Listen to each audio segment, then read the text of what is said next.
നമസ്കാരം. നിലമ്പൂരിൽ അനായാസ വിജയം സ്വപ്നം കണ്ട UDFന് വമ്പൻ തിരിച്ചടി നൽകിക്കൊണ്ടാണ് PV അൻവർ സ്ഥാനാർത്ഥി നിർണയത്തിൽ കൈകടത്തി തുടങ്ങിയത്. തൻ്റെ ആജന്മശത്രുവായ ആര്യാടൻ ഷൗക്കത്തിനെ UDF സ്ഥാനാർത്ഥിയാക്കില്ലെന്നും താൻ നിർദ്ദേശിച്ച VS ജോയിക്ക് നറുക്ക് വീഴുമെന്നുമായിരുന്നു അൻവറിൻ്റെ വിശ്വാസം. എന്നാൽ അൻവറിന് വഴങ്ങേണ്ടുന്ന ശക്തമായ നിലപാട് കോൺഗ്രസ് നേതൃത്വം കൈക്കൊണ്ടതോടെ രാഷ്ട്രീയ അമ്പരപ്പിലായി അൻവറും കൂട്ടരും.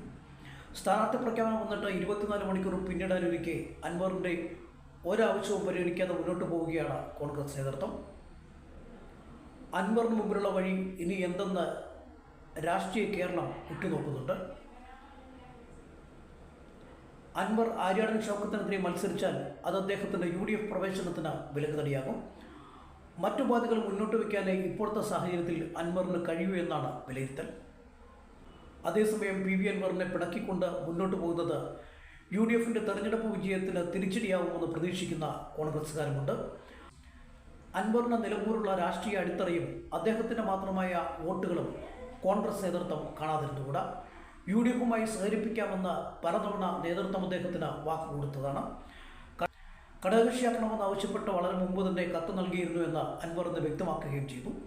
ഈ വെളിപ്പെടുത്തലോടെ അൻവർ വിഷയത്തിൽ കോൺഗ്രസിൻ്റെ നിലപാട് ചോദ്യം ചെയ്യപ്പെടുന്നുണ്ട്. സ്ഥാനാർത്ഥി പ്രഖ്യാപനം വരും മുമ്പ് അൻവറിൻ്റെ കൂടി അഭിപ്രായം തേടണമായിരുന്നു എന്ന ചിന്താഗതിയും കോൺഗ്രസിൽ ശക്തമാണ്.